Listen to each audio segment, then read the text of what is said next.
Swayam Prabha. Digital India. Educated India.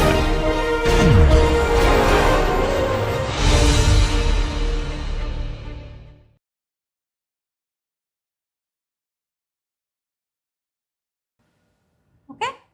So from here I can find out the ratio of this charge of this ray particle divided by the mass of this ray particle.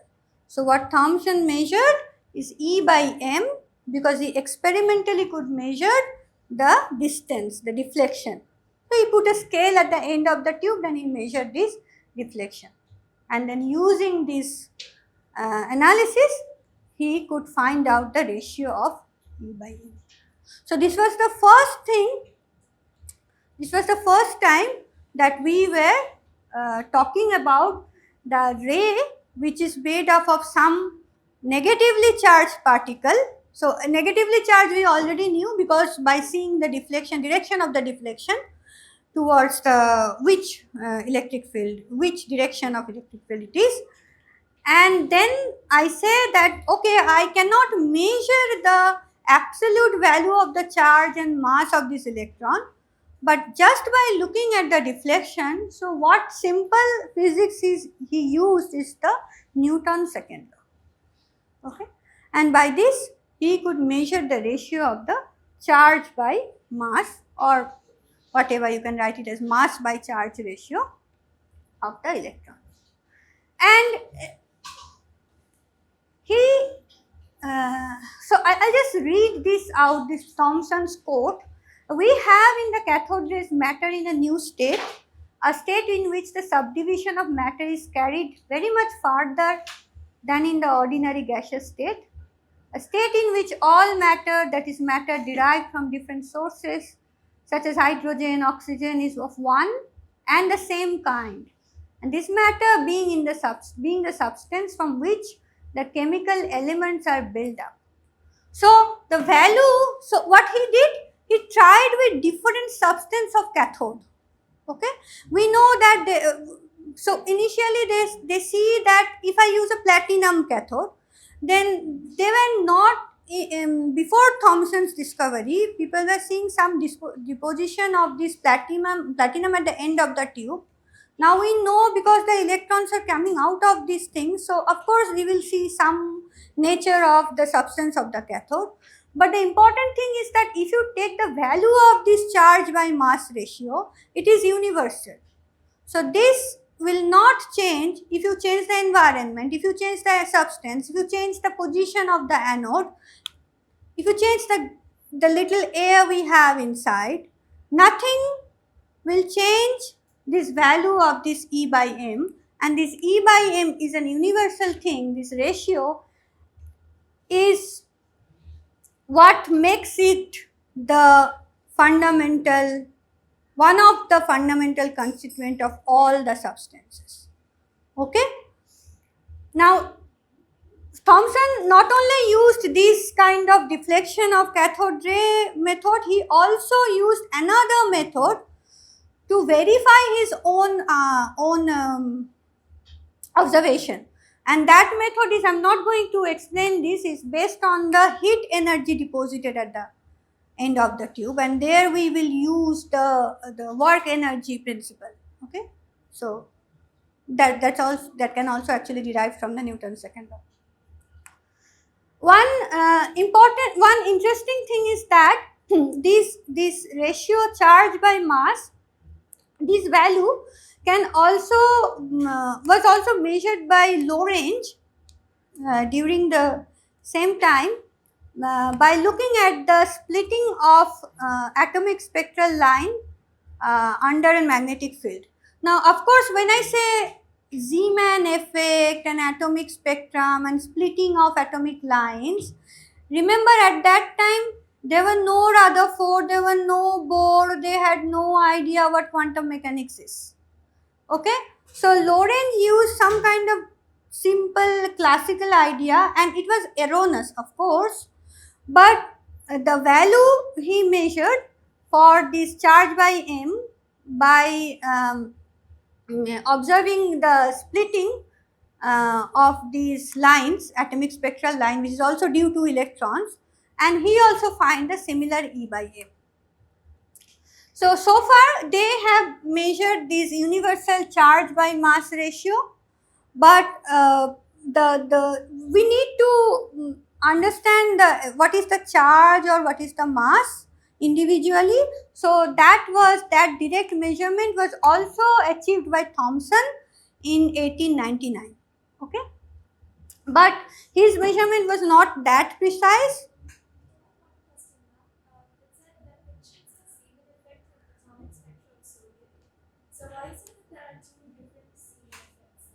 No, this is not two different Riemann effect. This is the one of the line becomes darker here when I switch on the magnetic field. So this is D lines only I am considering.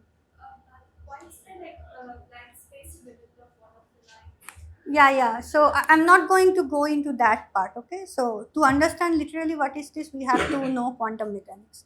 So let's just think as an information. Take it as an information here. Okay. What reason? Okay, so of course this is because, so you know what is atomic spectrum is because of the absorption of the frequency. Yeah. So the spin, there is an intrinsic spin in electron, and that spin interacts with the magnetic field, and because of the spin magnetic field interaction, there is an absorption, change in the frequency distribution. Okay. So can we say that spin is different from this? No. This is the same thing, either I have magnetic field on or off.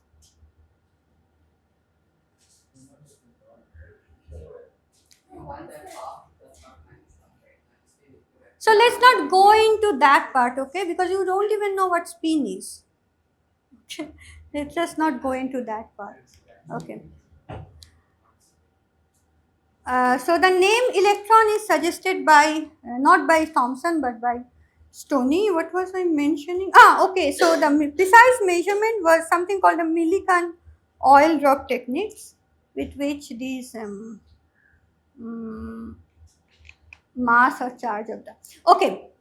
So now that we know these electrons is there inside the atom. So now people started thinking of how the mass is distributed in an atom. Okay, and it was not.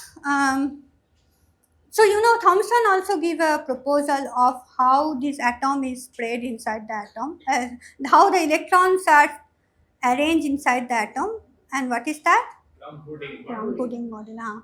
Okay, so he said that electrons are like in a plums arranged in a random way in a pudding. Okay, so he did not think about that there could be a concentrated region at the core of the atom, and most of the space inside the atom is void.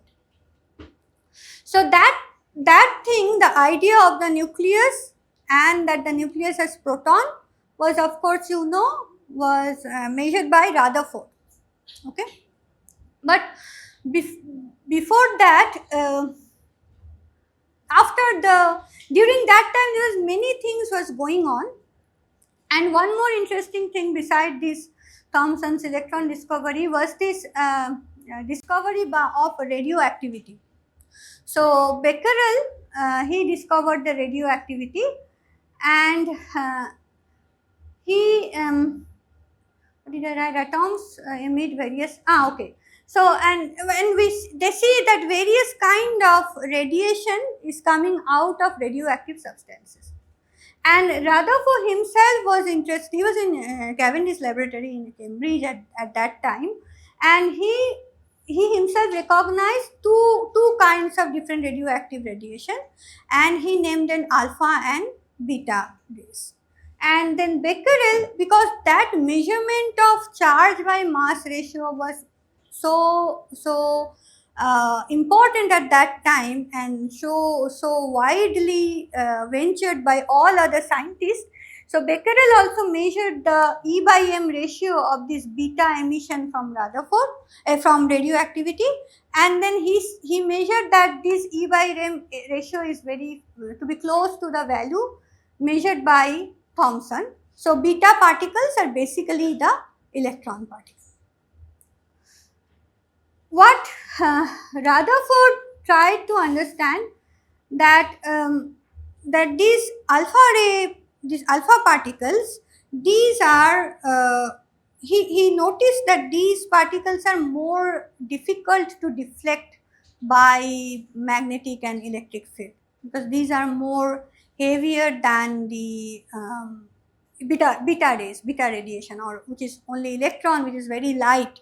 Okay, so he but after some time in 1903 he succeeded in measuring this deflection of alpha particle by electric and magnetic field, and also he measured the charge by mass ratio of this alpha particle, and he recognized that this alpha particle might be something that is heavier than hydrogen itself, and it could be the next element in the list of chemical elements after hydrogen. Okay, so it has atomic mass twice than that of hydrogen. Now we know that it is actually helium nucleus. Alpha particle is just a helium nucleus. So then he go on studying about the he wanted to study the, as I said, the structure or the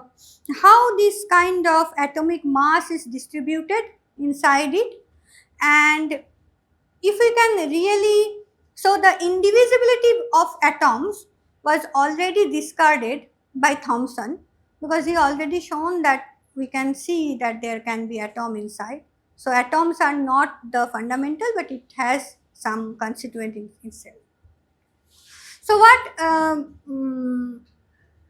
Rutherford was trying to see that if we can see inside these substructure of the atoms, and what he did, he started so at first he started with studying the nuclear integration. He started to study how various kind of nuclei integrated, but then with his students Geiger and Marsden, he started studying the scattering of alpha particle. So he used a very collimated, so he used a source of radioactive source which emits alpha particle, and then he used a very small thin slit through which this alpha particle passes, and then he used a very thin metal foil, and that metal foil is gold, so that energetic alpha particle, because that energy of the alpha particle comes from the radioactive energy. So what Rutherford was thinking, you can imagine that he was not, he can imagine that the emission that we see from radioactive elements of high energy particle, but he was never in doubt about the conservation of energy. He thought it as a sacred principle. Okay, and he thought that, and he see that the parent radioactive nucleus that is emitting high energy particle and then giving some other daughter nucleus, all this total energy of this system is conserved. But he was very much amazed with the idea, where do these nucleus get so much energy that it emits this kind of high energetic radiations. Okay, and that's when he started thinking about throwing this particle in kind of gold metal foil, and you all know about this experiment, and then he started throwing. So at first what he had in mind, that I have this gold metal foil and I'm going to throw that alpha particle there, and I'm going to see the scattering angle of this recoiled alpha particle. So if there are electrons there inside the atom, you want to understand the substructure where the electrons are situated. Of course, it's not like, if it is like Thomson's plum pudding, then he will see some different kind of scattering structure. If not, then some other. That what he had in mind, and he thought that electrons are a negatively charged particle and alpha particle is positively charged particle, and then if I throw it towards electron it will deflect, but the deflection might be with small angle. Okay, so the scattering angle I can measure, and that cannot be very large. And he saw that because he was looking into small scattering angle, so he only saw small scattered alpha particle. But then at some time he decided to ask Geiger, then okay, go, you have no work, and you go and you look if we see large scattering angle alpha particle. Okay, so what Geiger did, he tried to measure, so the scattering angle, you understand, it is the angle, so initial direction of alpha particle makes with the recoiled, after recoiled alpha particle. These two rays, the angle that they make is what I refer to as the scattering angle. Okay, so what surprisingly Geiger saw that there are large and scattered alpha particles coming from large scattering angles, and it was very confusing and interesting thing to Rutherford, because he knows that alpha particle is so heavy, and then if I throw this heavy alpha particle, so such light electrons, then how can it deflect so much? How can it recoil so much?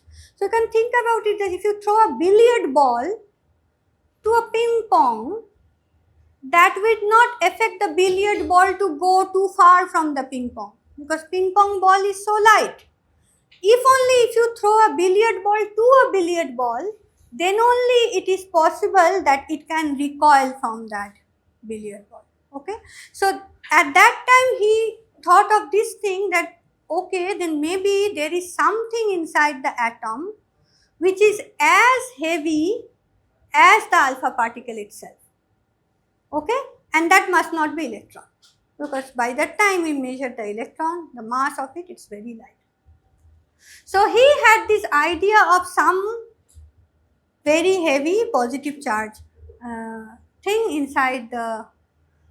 Now I am not going to do that alpha scattering formula, of course, but we'll just basically try to understand what he measured. What he did is a statistical analysis, and you have to understand this Rutherford scattering is the foundational basics of modern science particle physics.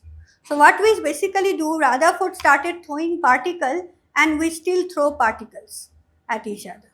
Okay, so at that time, so the two things that he had, the two unknown parameters in his calculation, one is the scattering angle and another is what he defined as the impact parameter. His impact parameter is the distance from the initial alpha particle motion to the closest of the, if there is such heavy massive things as massive as alpha particle, then the closest it can go, that distance I talk about as, I refer to as the impact parameter. Now this impact parameter, so that deflection angle or the scattering angle has a relation with the impact parameter.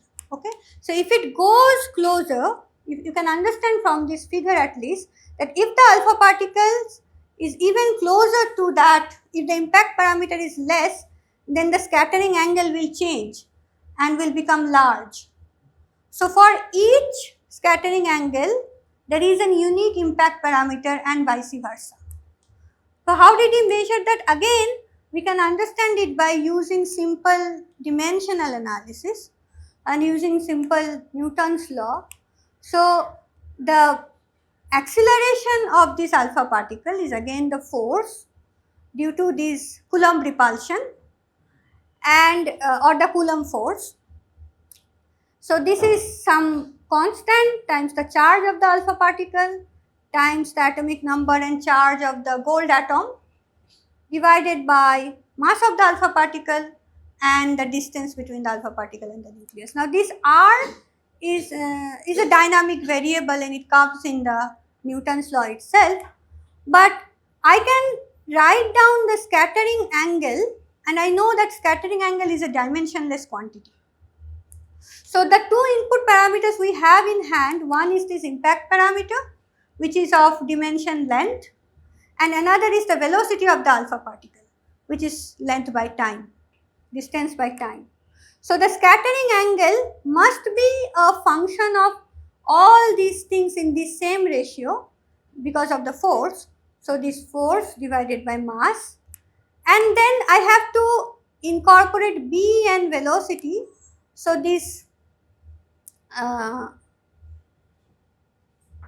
f by I write it down, let's say 2 ke z e square by m alpha is my acceleration into distance square.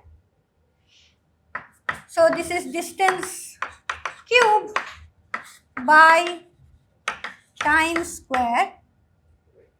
Now I have two other parameters, b, which is distance, and velocity, which is distance per time. And with these combinations, I can write down a dimensional quantity that can give me the scattering angle. Okay. So from this, I write down the relation between the scattering angle and the impact parameter.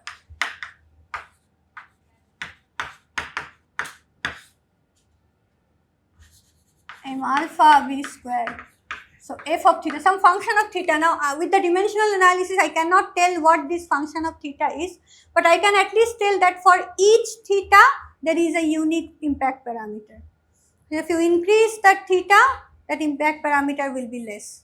So the closer, the lesser the impact parameters, the higher the scattering angle. Okay. So Rutherford showed that this dependence with proper calculation, he showed that this dependence, but of course in a classical approach, is that it is tan theta by 2, and you can understand that when theta is 0, the impact parameter is infinity, which means the alpha particle will go to infinity. Okay, it will pass through, it will never come back, because theta is 0. So the statistical analysis that he has done is what we know, that by measuring something called a cross section. And what is a cross section? That if you think about this, that this impact parameter, so if you think about a circular, a disc with a radius of this impact parameter, and you understand if the alpha particle hits within this disc, there is a disc facing the alpha particle, disc of some area, and that area is pi beta b theta square. So b theta is my radius, pi r square is the area of the disc. So you can think of this one disc, and this angle, this scattering angle, will depend on whether this alpha particle hits within this disc. Okay. So the area of the disc is what I call the effective area or the effective cross section of scattering by the, at least by the angle theta. Okay.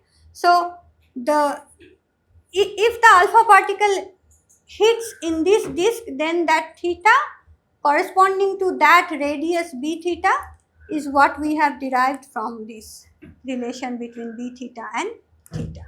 Okay. So of course, I cannot throw one single alpha particle to one atom. So what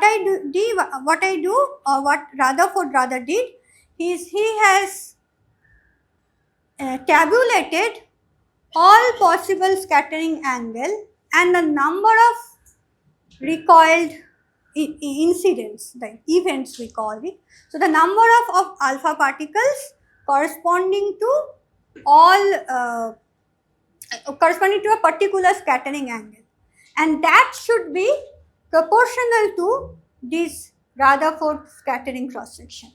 Okay. So and he measured that, he And this scattering cross section, the fundamental idea, the fundamental assumption in deriving this scattering cross section is that there is a concentration of mass which I considered as a particle at least of as heavy as the alpha particle itself. But actually it is the nucleus, so it is proportional to the number of protons that it has.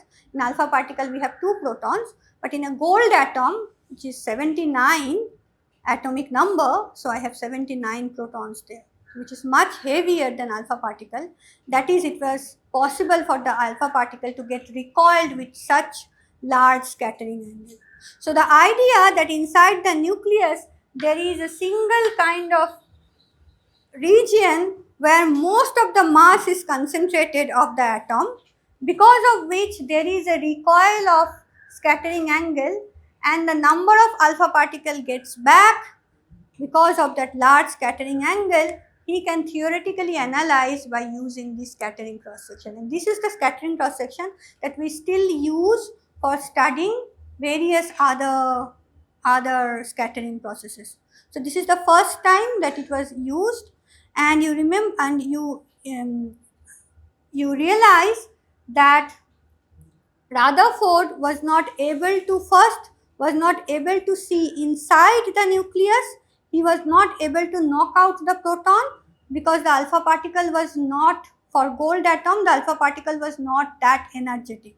But eventually he could see that from the alpha particle, if you throw more energetic alpha particle, he can probe inside that mass and then he can knock out the hydrogen nuclei, or the rather later we called it the proton.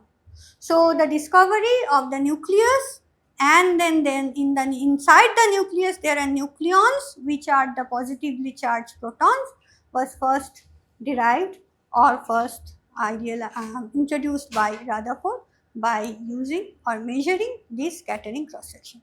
Now Rutherford was kind of lucky because he only used the classical mechanics, but actually to derive all this scattering cross section we need to know quantum mechanics. He had no idea of what quantum mechanics is, but luckily for this kind of force where the force is inversely proportional to the distance square, in that case the classical result and the quantum result matches very well, and that's why he was kind of lucky to do that. Okay, so I have 30 more minutes, and until this thing you understand that most of the thing about the structure of the atoms were known. So people discovered electron, they knew the charge of electron is negative and they assigned the unit of charge as 1 electron charge, E, and then they see that there is a massive particle which we can see, and there is a core, that massive particle proton is inside the nucleus which has a positive charge, because nucleus is almost inert in any chemical interaction.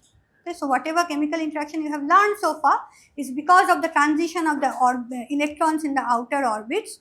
So nucleus were almost inert and the atoms are neutral. So the people initially thought that inside the nucleus there can at most be a proton and an electron, so that the charge is balanced and the number of proton and the number of electron must be the same, such that the whole atom thing is neutral. Okay, and that they had no idea about this kind of neutral proton until very late. You see that Rutherford discovered nucleus and protons in 1911 and 1912, but then neutron was discovered very late in 1932. During this time there was a World War, 1914 to 1918. After 1920, there was a huge change in the understanding of physics because Heisenberg was there. He wrote his first paper on quantum mechanics in 1925. And then there was this Fermi's theory of, I'm going to talk about a little bit about this Fermi's theory.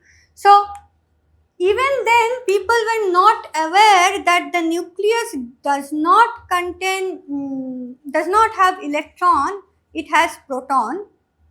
So until unless quantum mechanics was introduced.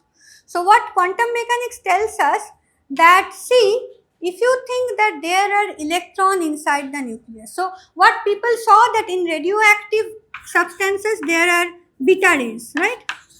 Beta rays are basically the electrons, and that they measure the E by M ratio, they are consistent with the electron E by M ratio. So beta rays are electron, and radioactivity is a nuclear phenomena. So the nucleus itself is changing because of the emission of the beta rays. So must be the electron is coming from inside the nucleus, right?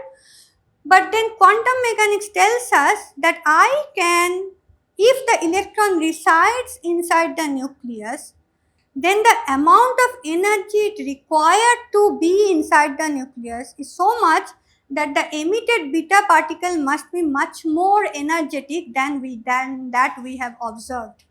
Okay, so electrons must not be a part of the nucleus. Okay, then we have to address how come electron is coming out of the nucleus. Okay, but before that, let us just try to understand. So people thought that, so what Chadwick, James Chadwick is a student of Rutherford, okay, and he was working on understanding, and he was looking for a, so Rutherford did this kind of nuclear disintegration experiments, and he disintegrated nitrogen, okay, and they were looking for some kind of composite particle which is a composite of proton and electron. So if there is a composite proton and electron, then that will be a neutral kind of particle, and he was trying to find out if he can see some kind of neutron. So what happens, while Chadwick was studying this thing, before that Bethe and Baker, they found that beryllium and some other elements, when bombarded with very fast alpha particles from the radioactive element polonium, they emitted highly penetrating radiation. Now what we know? We know that the most penetrating radiation that comes from radioactive substance is gamma rays, then beta rays, and then alpha rays. Alpha rays is heavy, that is why they don't have that much penetrating radiation. So here they are seeing that there is some emission that can happen which has highly penetrating radiation. Then Giulio and Curie, this is daughter of Madame Curie, she is Irene Curie, and her husband Frederick Giulio. They observed that if the rays that I get from this beryllium, so I throw this beryllium by highly energetic alpha rays, and these alpha rays are coming from some radioactive polonium sources. Okay, polonium is heavy element, so the alpha particles are energetic. So these alpha particles are hit to beryllium, and then there is this unknown radiation that they see, and that this unknown radiation, these can eject protons if they are, if I pass them directly to something called a paraffin wax, and paraffin wax is nothing but an hydrogen rich element. Hydrogen is what? Hydrogen is just proton, right? In the hydrogen nucleus they have. So what, at that time proton was discovered, remember Rutherford discovered proton. So they see that they just don't know what this unknown radiation is. They just saw that if I put this unknown radiation, pass this unknown radiation to paraffin wax, this heavy hydrogen rich substance, then it can eject protons too much.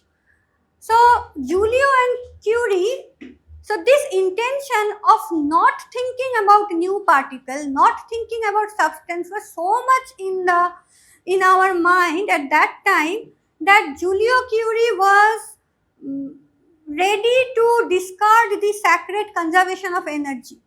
So they said that this radiation must be something like gamma rays, and these something like light, something like gamma rays. It is not some particle. So these gamma rays, these are ejecting this proton from, ejecting out this proton from this paraffin wax or this hydrogen thing.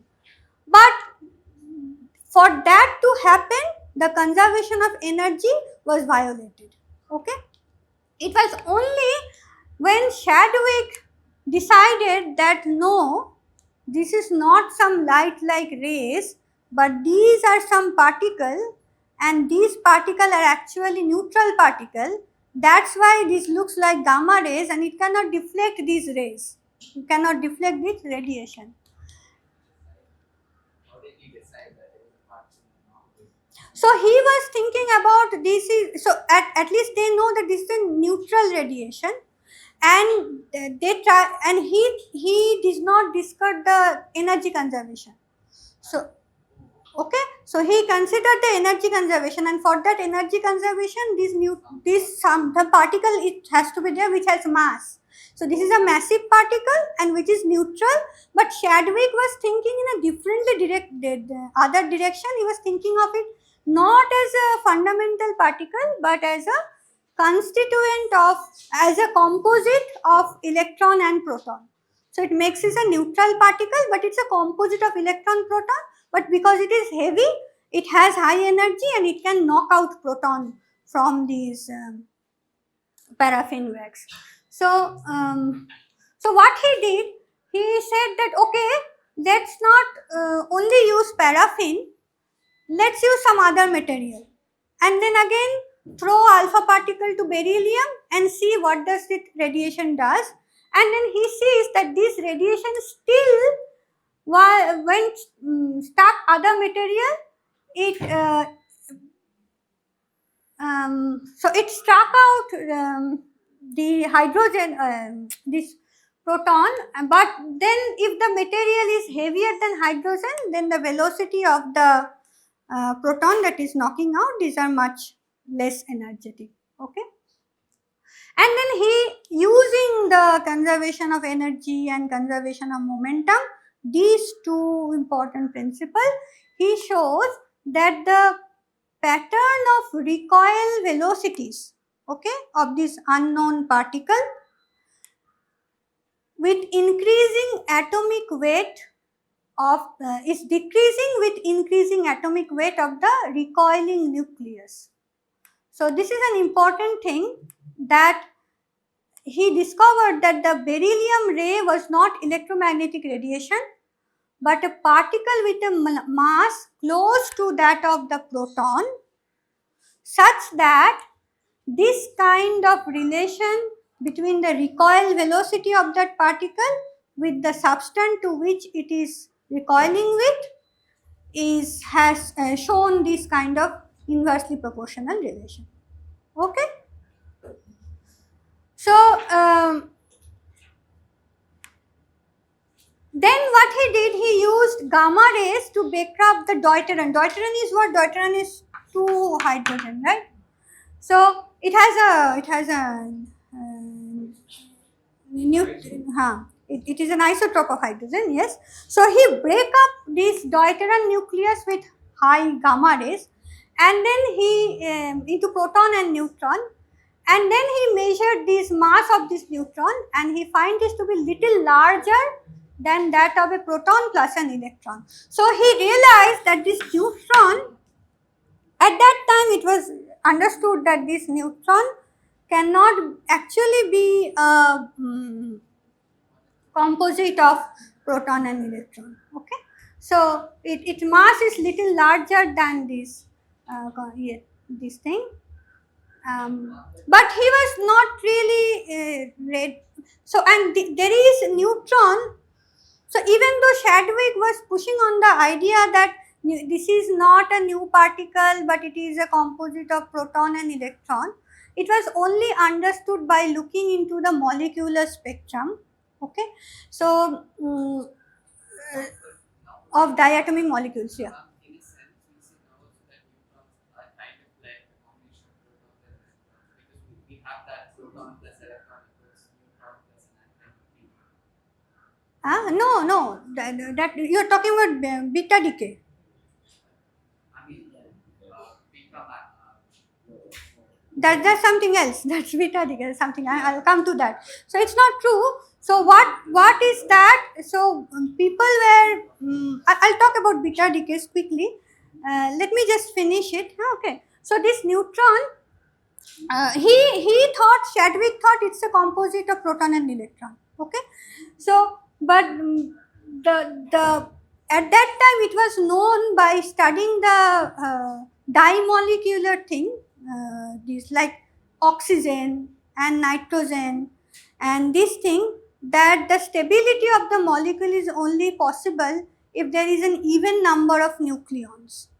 Okay. So nitrogen has 14 is 14 is its atomic mass number, and 7 is its atomic number. Yeah. So at that time they only knew that mass number at its atomic weight 14. So initially people thought that there were 14 proton, then there has to be 7 electrons such that I get 7 atomic number, the charge. Okay, but that turns out to be negative. But so you can think of this. So they initially thought that the total 14. So if the nucleus is consist of proton and electron only, electron has no mass. So there has to be, if the atomic weight is around 14, so there has to be 14 protons. Okay. So if I take a N2, the dimolecule of nitrogen, then the total number of proton plus electrons will be odd. So the number of electrons has to be half of the proton. If there are 14 protons, then the number of electrons has to be half of that. So 14 plus 7 will be 21.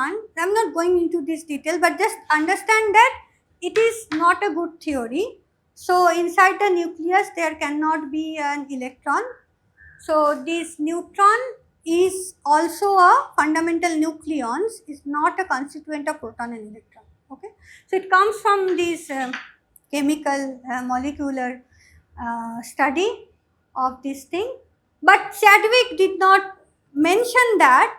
He knew, but he did not mention. He was only about this idea that it's not, because they were not interested in discussing about new particle. They thought that no, there are no more new particles. So now I come to this point that how did, if I now also the more important and intriguing fact that electron cannot stay inside the nucleus comes from quantum mechanics. So now the next question is, how you see beta particle coming out of the nucleus? It is of course a nuclear phenomena, because the nucleus itself changed because of the emission of the electron. So if it does not come out of the nucleus, then how does the nucleus itself change because of the beta emission? So that was addressed by Enrico Fermi. And Fermi says that, see, we also see gamma emission from beta and radioactivity, and there are no photon inside the nucleus that we know, because photon are massless and runs with the speed of light, so they cannot stay inside the nucleus. So photon is coming out of the nucleus because there is electromagnetic radiation. So photon is kind of a reason why we see photons or gamma rays, is because the nucleons has electromagnetic radiation. Similarly, electron coming out as beta particles from radioactive decays because of a new kind of force, which is not electromagnetic force, but which I called a weak force. Okay. So he talks about an entirely new class of force, which is the weak interaction force. And that weak interaction force explains not only the radioactive, but later on many other such kind of decays. That thing, I don't have much time, but let's see. Okay, so this shadow, now you understand that of around this 1932, yes. You said that Fermi came up with this theory of beta radioactivity. Weak interaction, yeah. Yeah, weak interaction. So how did because we have that anti-neutrino term that Oh, that's the completely different thing. So that will come in this part. Okay, what is this neutrino? So I'll just quickly, so just let me follow this historical timeline. So this until 1932 we have discovered all the fundamental constituents of the atom itself, and we know all the things that are made up of only need this proton, neutron and electron. So, but it is not, we cannot think that these are the only fundamental entities. There can be many other things that we can have, okay. So, at least these photons, you know, that it was proposed by Einstein when he was formulating his theory of relativity. He said that the electromagnetic wave that was proposed by Maxwell, it's not actually a wave, but those waves are also because of some kind of particle, and those particles are photons. And he won this Nobel Prize because of this photoelectric effect, that only if certain electromagnetic rays with certain frequency, if you consider it only as some particle that falls into some metal space and metal surface, and then it can eject electrons, provided there is a threshold frequency of this wave that is coming. And that is, this kind of theory is only feasible if you consider that the electromagnetic wave is also kind of a particle, and that particle is photon. But the main distinction with other proton and electron and neutron and all these things is that photon has no charge, no electric charge, and also it is zero mass. And because it has no mass, the speed of photon in the vacuum is the highest, and it always runs with the speed of light. So that was the postulate by Albert Einstein. And then also this person who is named as Arthur Compton, he also showed something called a Compton effect.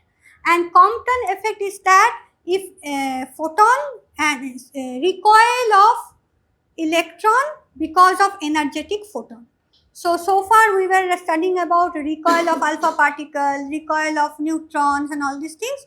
So he measured the recoil of electron, but because of the photons. And if photon is not a particle, that kind of theory we will not be able to explain. So that recoil of electron because of high energetic photon is only possible because the electromagnetic wave is a kind of particle which is photon, okay. So we can credit this to, of course, to Albert Einstein. Now we come to your point, which is this new kind of particle, which is an elusive particle, and it gave us difficulty in we really had difficulty in detecting this particle, okay. So this is called the neutrino. So what happens? So again we come back to this beta decay of radioactive beta decay. So what happens in beta decay? Usually a neutron decays to a proton and an electron and something, okay. So this electron is my beta particle, and because this neutron becomes a proton, the atomic number of these radioactive parent nuclear and the daughter nuclear changes accordingly because of this beta emission. Now what people did, they try to measure the energy of this beta particle. So from conservation of energy, what do you think of this energy of this beta particle? It should be the difference between the energy of this parent nuclear and the daughter nuclear. So this should be a single energy, one energy, because it has an energy. It emits some beta particle, becomes another particle. So the difference of these two energy should correspond to the energy of the beta particle. But what they found is that the energy of the beta particle can be a whole range. So can start from 0 to a maximum value, and that maximum value corresponds to the energy difference between the parent and the daughter. Okay, so how do we get this kind of energy distribution of this beta particle? It is only possible if there is someone new. some other particle was there, so it shares this energy. So the difference between these two energy is shared between these two particles. So when this energy is 0, it got the maximum energy. When beta particle energy is 0, this particle got the maximum energy. And that maximum energy is the difference between these two energies. So the distribution of energy, this is something called a three-body problem, three-body decay. So one particle decaying to three body. If there were no other particle, if there were only two particles producing because of this decay, then this beta particle should have only single energy.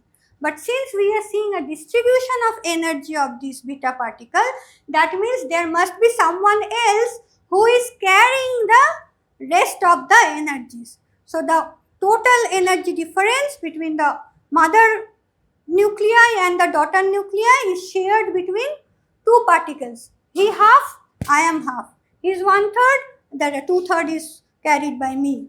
Okay. So this was initially people were surprised that why we see this kind of energy distribution of beta particle, because we cannot see this third particle. We could only see this electron particle. Okay, which is the beta particle. We could not see this thing. So people were sure that there were no other particle was producing because of the beta decay. But since we see that now Pauli, he proposed that look, it is possible if you introduce a new particle, and this has to be neutral. The electric charge of new particle has to be 0 because the charge is already conserved.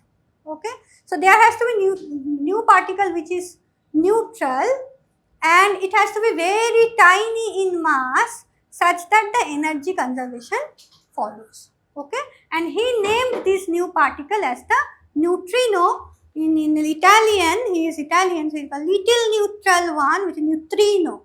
Okay, so but neutrino, he was proposed in 1930, but until 1955 we could not observe neutrino because it is so light, almost like light, almost very slow, and it is also neutral. So how can we detect? And also it does not interact with photon. So electromagnetic radiation, electromagnetic interaction is not possible. So this kind of interaction, this beta decay, what Fermi referred to weak interaction, is what Pauli also says, that this particle which we call neutrino, this takes part in this kind of weak interaction, that does not take part into electromagnetic interaction, because photon only talk to particles which has charge. Photon even does not talk to neutron because neutron has no charge. Okay. So what two new particle you know now? Photon and this neutrino. Next come the positrons. So positron are part of something called an antimatter. How much time do I have? Huh? It's already 11 o'clock. Okay, I'll take 5 minutes. I took too much time in explaining electron and all these things. So positron is a part of the antimatter. So positron is exactly like electron, same mass, same everything, except that the charge is not negative, its charge is positive. So it was first proposed by Paul Dirac. So Dirac was formulating a theory called relativistic quantum mechanics. So quantum mechanics was proposed by Heisenberg and relativity was proposed by Einstein. So relativity talks about particle which moves with very high speed, almost at the speed of light, and quantum mechanics talks about particles which are very small. So if very small particle that moves with very high speed, I need a theory that incorporates both the relativity and quantum mechanics. So Paul Dirac started talking about this relativistic quantum mechanics, and he realized that if I want to solve the equation of motion, so in classical mechanics, that is Newton's law, so he also had some equation of motion in relativistic quantum mechanics, and he said that there must be some particle which have negative energy.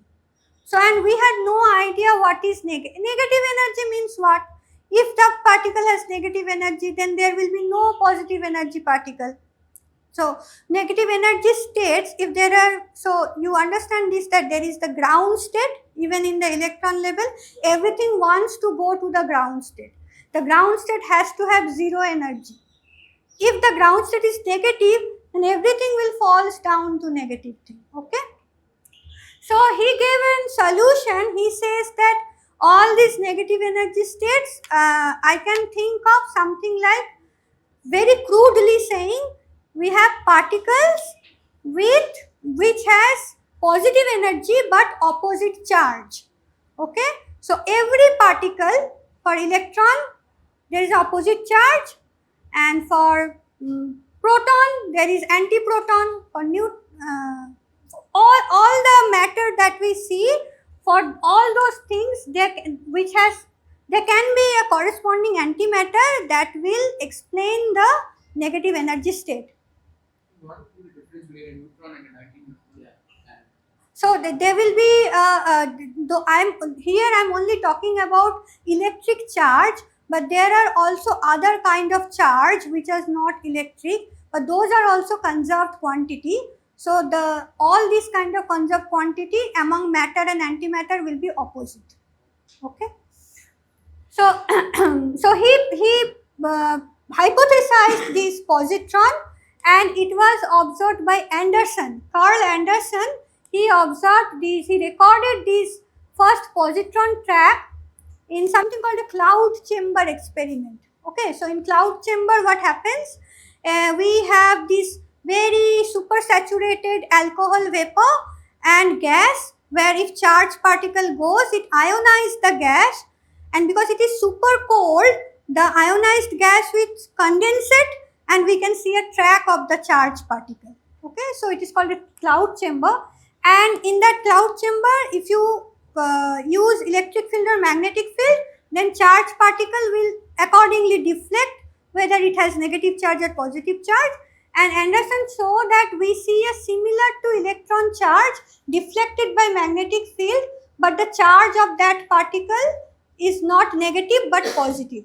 So he discovered the positron. This cloud chamber was used in future for other discovery of other charged particle as well.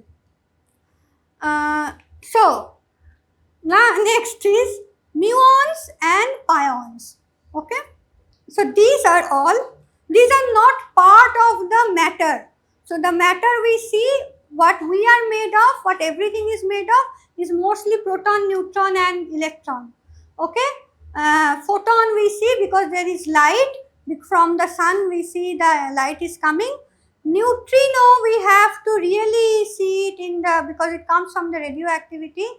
Positron is very rare in the universe. It can only be produced in something called beta positive decay. So if in some environment this kind of things happen, this kind of beta decay happens, then this is called a beta plus emission. This is a positron emission, but it is also rare. So our universe is mostly of electrons. Usually there is a huge amount of matter than antimatter. Okay, that is also concerning thing that is a topic of research. So, but then there is a we studied the cosmic ray particles, and we discovered two more charged particles. One is called muons, and these muons is very similar to the electron, also negative charge, but it's very heavy. It's almost 200 times heavier than electron. Okay, and then they observed something like pion. Okay, pion is little heavier than muon, but unlike muon has only negative and anti-muon corresponding to mu minus, but pion also has a neutral component, and this is not elementary constituent. These are something what we called mesons. Okay, so proton, neutron. Now I am going to talk about this thing, that how we discovered the structure of the protons. So as I said, Rutherford started throwing particle and we still doing the same job. So the thing we did here, we throw very energetic electron to hydrogen nuclei, that is we throw very energetic electron to proton, and the recoil of that electron tells us that proton has substructure. The similar way in the Rutherford Gold experiment you see that the large angle scattering of the alpha particle means there is something inside the atom which is concentrated in mass, some other part is void.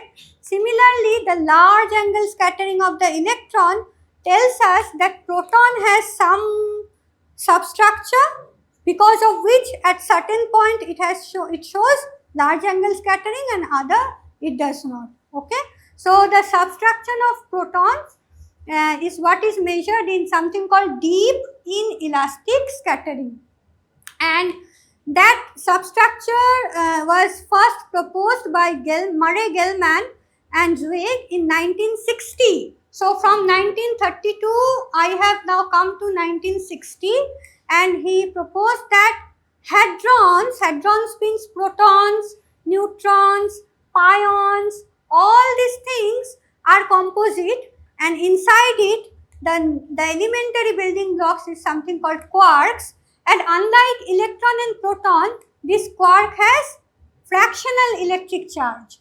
So the proton is consists of three kind of quarks, up, down, and it has 2/3 charge, minus 1/3 charge, so that if you sum over all those 2/3 minus 1/3, it gives 1 unit of electric charge for proton. And this was done in 1968 in SLAC experiment. So I'll show you a list. Isn't it that there are 6 types of quark? Yeah, you know too much. So let me just quickly go to it and then I'll come to that 6 type of quarks. So I mentioned hadrons. Hadrons are, quickly, can you please listen to this? So hadrons consist of 2 different kinds. One is called mesons, one is called baryons. Mesons are which has quark and antiquark, and baryons which has 3 quarks. Okay. So initially from all these cosmic ray particles where we measure the pions are mesons because they are formed with quark antiquarks, or UD bar I should say. For this should be UU bar and DD bar. So the charge combination of this quark antiquark will determine the charge of the meson. But then there are these baryons like proton where I have 3 quarks. So proton has up, down, and neutron has up, down, down. So only these 2 type of quarks. Then there is another quarks, something called the strange quark, S, and this kind of quarks that form this kind of baryons that take part in weak interaction. So weak interaction is different than electromagnetic interaction, in which the particle which has strange quarks take parts into. Okay. Recently in a new collider, something called a Large Hadron Collider, we have discovered many new hadrons, okay, that we have discovered at that time. Now I'll come to my almost last slide. Here at the current stage, until now we have discovered the fundamental constituent of the particles, and a single theory that explains all the content of these fundamental constituents is called the Standard Model of Elementary Particles. So the theory, initially I knew that there was electromagnetic, so I started from electricity, magnetism, then electromagnetism, then electromagnetic interaction, that gives me photon. Now similarly, and then I had this electromagnetic interaction with electrons, then I had weak interaction, and I had protons which are made of quarks, and protons and neutrons are inside the nuclear, which is something called a nuclear force, because of which they stay together, okay, and that nuclear force or the nuclear interaction something different than electromagnetic and weak interaction, that is called nuclear strong interaction. So now at the current stage, we now discovered that the fundamental constituent of the universe is not only electrons and neutrinos. There are three different kind of similar type of electrons, and all these things are called leptons.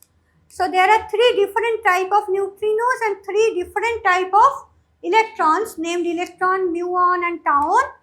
Now similarly, I had quarks up and down that form the proton and neutron, but we also have discovered other type of quarks, but these quarks are different in mass. Okay, so they are heavier. So like muon is heavier than electron, tau is heavier than muon.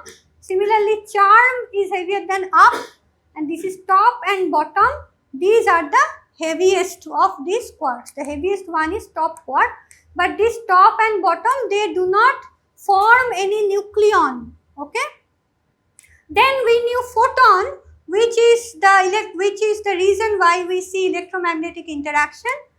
And then there is this new boson, something called W and Z particle. These are like photons, but they have mass, and they are the reason why we see weak interaction. Yeah, so only W and Z are massive. The force carrier photon is massless.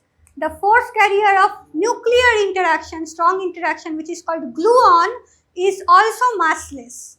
And that the reason these are massive, for that we need to understand Standard Model, and Standard Model says something very important, is that besides all these things, we need one very important ingredient, which is called Higgs boson. And okay, so I am already saying the terms boson and fermions. So this comes from the spin of the particles, the spin quantum number. So all these quarks and leptons, these are fermions, and all these force karyons are bosons. Then there is this new force that you can think of, is something called Higgs force, and this is carried by this Higgs boson.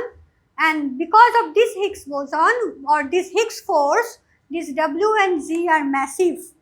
This W and G has to be massive. So Higgs boson interacts with W and Z boson.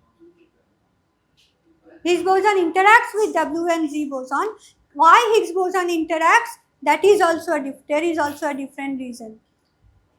So at the end, although I am saying these are my particles, but the theory that it explains, these actually consist of, the fundamental thing is not the particle but the field. We'll go back to fields again. Electromagnetic fields give photon, Higgs field give Higgs.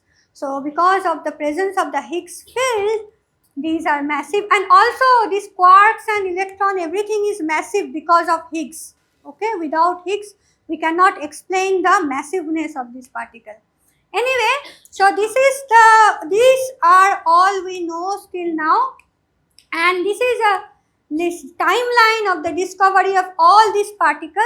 And the latest one that we discovered is this Higgs boson, that is discovered in 2012, 4th of July by the current accelerator, which is Large Hadron Collider. So we started with throwing alpha particle to gold foil. Now we have come to the point we throw a proton to another proton, but with a very high speed.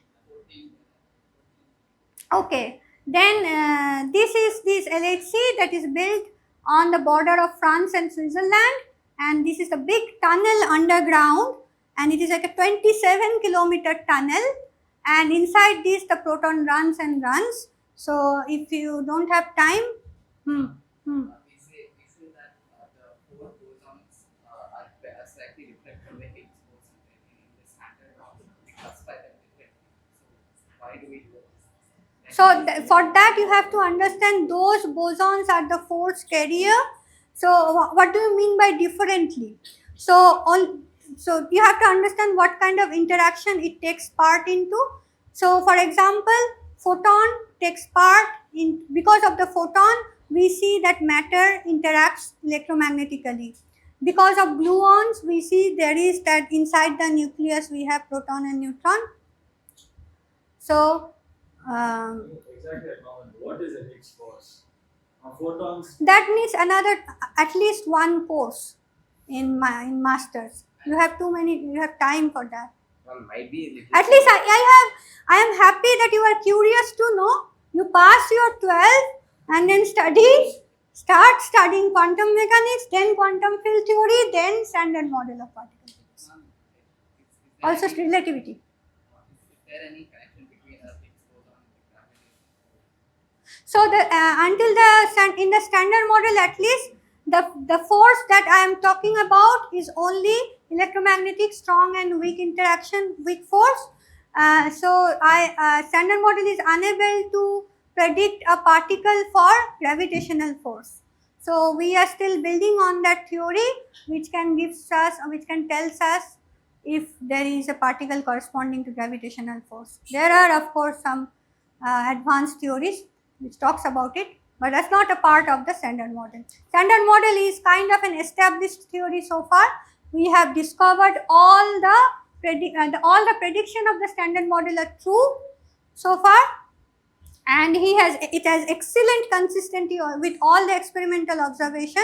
Even before discovering these massive bosons, this W and Z, standard model predicted it, and then we discovered it. And then standard model predicted Higgs in 1975. Between 1960 and 1970, the formulation of standard model was made by Weinberg, Glasow, Salam, Abdus Salam, these three people. And then Higgs was only recently discovered in 2012 until the LHC, this Large Hadron Collider, is built. Before that, we were not able to discover this fundamental particle. And we say that the exotic kinds of matter like dark matter are completely separate from standard model understanding. Yeah, we don't know what dark matter is. Whether even it is a particle, we don't know that. It may not even be a particle. I think I have, yeah. So we can talk after this if you don't have class, but I think. So thank you everyone for your patience.